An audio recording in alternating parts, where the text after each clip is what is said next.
Hello everyone. अब आपका result तो आ ही चुका है। अब आपके सामने क्वेश्चन ये होगा कि स्ट्रीम क्या लें। तो आपने जो भी स्ट्रीम लेनी है सोच समझ के लेनी है कि आपके लिए क्या बेटर है। देखो तीनों ही बेटर हैं, साइंस भी बेटर है, कॉमर्स भी बेटर है और आर्ट्स भी बेटर है, ठीक है। लेकिन आप कोई भी स्ट्रीम लें, स्टडी आपको करनी ही पड़ेगी, क्योंकि स्टडी का कोई भी अल्टरनेटिव नहीं है। क्या नहीं है?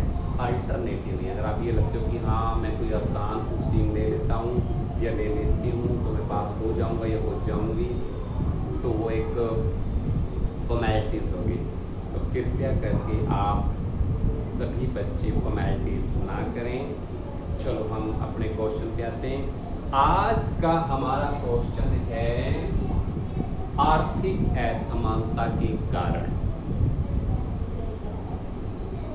क्वेश्चन या टॉपिक करने से पहले आपको टॉपिक के बारे में विस्तार से बताना बहुत जरूरी है। आर्थिक असमानता के क्या कारण? इसका मतलब ये है कि कई लोगों के पास तो इतना सारा पैसा है अनकाउंटेबल है, और कुछ लोगों के पास पैसा जहर खाने को भी नहीं है। कह देते ना, गाँव के अंदर बोल देते हैं कि जहर खाने पीसो। तो ठीक है, आज वही बात, आज का हमारा क्वेश्चन वही कि ऐसा क्यों है, क्यों कई लोगों के पास पैसे की कमी नहीं है और क्यों कई लोगों के पास पैसे की बहुत ज़्यादा कमी है और कई के पास बहुत ज़्यादा पैसा। ऐसा क्यों है? इसका सबसे मेन कारण है कि सरकार कोई भी योजना चलाती है, सरकार कोई भी योजना चलाती है तो उसका सारा फायदा किसको होता है? अमीरों को होता है। सारा फायदा अमीरों को होता है और गरीब पहले भी गरीब होते हैं और बेचारे फिर भी गरीब रह जाते हैं। चाहे योजना चलाते हैं, आयुष्मान योजना है या कोई कन्या के ऊपर योजना चला रखी है, तो बड़े लोग तो कागज़ कुछ बनवा के अफसरों को कह गो के रिश्वत दे के अपने कागज़ रेडी करवा के ना गरीब होते हुए भी गरीब बन जाते हैं और 5 लाख तक फ्री इलाज करवा लेते हैं। और बेचारे जो पुअर पीपल होते हैं, जो गरीब पीपल होते हैं, जो सरकार ने योजनाएं चला रखी हैं, उनको उनका बेनिफिट ही नहीं मिल पाता। आधे लोगों को तो योजनाओं के बारे में पता तक ही नहीं चलता कि योजना कब शुरू हुई, कब खत्म हुई, एंडिंग पॉइंट कब है, कैसे अप्लाई करना है। जब तक वो अप्लाई करने के बारे में सोचते हैं तब तक उसकी डेट ही चली जाती है। तो पहला रीज़न है धनी लोगों को, अमीर लोगों को ज़्यादा बेनिफिट होता है। पहला पॉइंट आई होप कि आपको समझ में आ गया होगा, ठीक है। पॉलिटिकल साइंस जो बैकवर्ड है, बैकवर्ड का मतलब होता है जो पिछड़े लोग हैं, जो गरीब लोग हैं, उनको कोई भी प्रॉफिट नहीं होता। सरकार बहुत कुछ करती है इनके लिए, लेकिन असली स्कीमें इनके तक आते आते पूरी हो जाती है कि पिछड़े लोगों को सरकार इतना कर्जा दे रही है या इतने पैसे दे रही है कि अगर वो कोई अपना रोज़गार चलाना चाहता है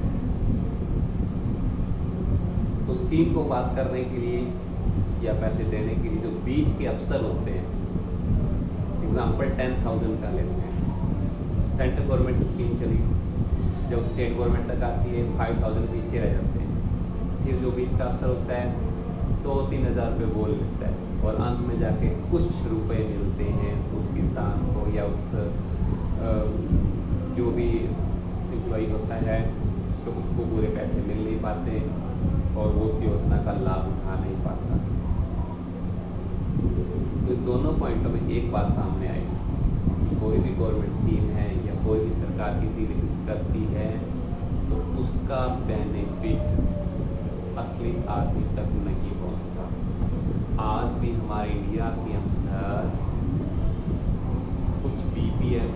परिवार हैं जिनकी इनकम लाखों या करोड़ों हैं और वो अपने आप को BPL कहलाते हैं। BPL का मतलब होता है बिलो पॉवर्टी लाइन।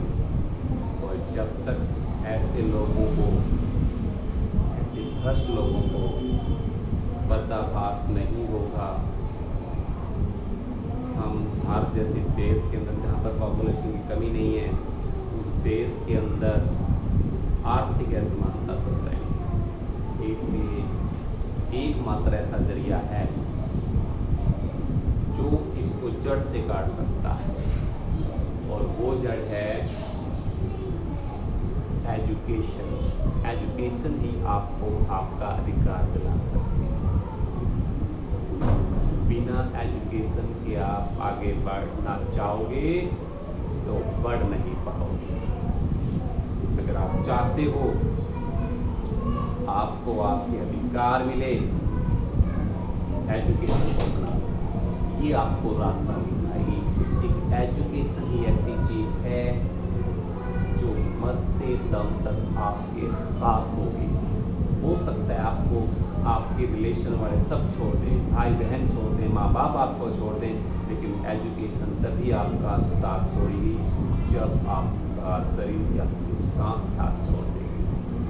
पढ़ते रहे, एजुकेशन लेते रहे। एजुकेशन देने वाला अगर आपका दुश्मन भी है ना, तो उसको भी अपना गुरु बनाओ। और एक एजुकेशन ऐसी चीज़ है जिसका मूल्य कभी नहीं चुकाया जा सकता।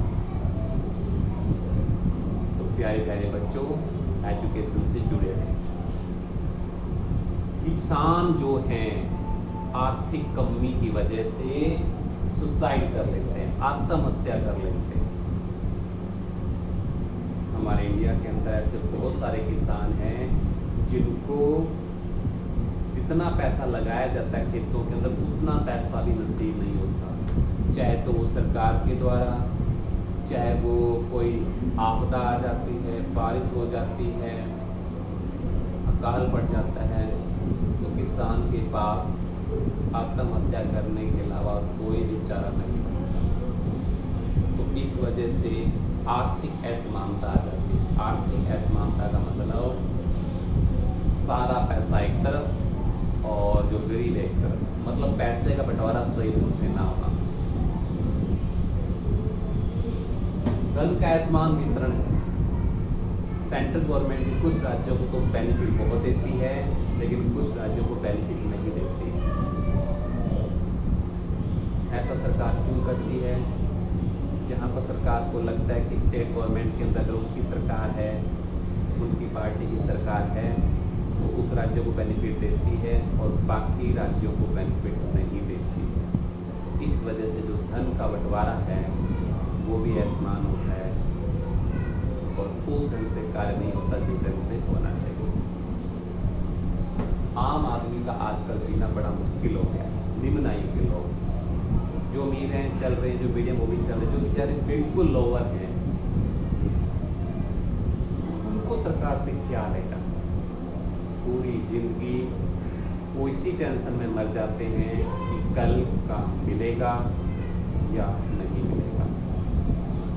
चलो आई होप कि आपको एक क्वेश्चन समझ में आ गया होगा कि धन का असमान वितरण से आर्थिक असमानता क्यों है। अमीर फायदा उठाते हैं, गरीबों को फायदा नहीं होता, किसान आत्महत्या कर लेते हैं, धन का असमान वितरण होता है, महंगाई बढ़ती जा रही है। आजकल महंगाई इतनी ज़्यादा हो गई है कि 2 वक्त की रोटी भी बड़ी मुश्किल से अवेलेबल हो पा रही है आजकल के समय के लिए। अब आप सोच के देखिएगा कि क्या हालात हो रहे होंगे आम आदमी के। बेचारा आम आदमी क्या बन गया है? मैंगो पीपल बन गया है। कोई भी आके चिपका के चला जाता है। पसंद सभी को है, लेकिन कोई उसका उद्धार नहीं करना चाहता, कोई उसको बेनिफिट नहीं पहुँचाना चाहता। अब आपसे एक रिक्वेस्ट है कि कृपया करके चैनल को सब्सक्राइब करते रहें ताकि आपको लेटेस्ट जो भी नोटिफिकेशन है, अपडेट है, चाहे ज्योग्राफी में है, पॉलिटिकल साइंस में, वो आपको मिलती रहे। और हम हम आपके साथ टच में बने रहें। आपका दिन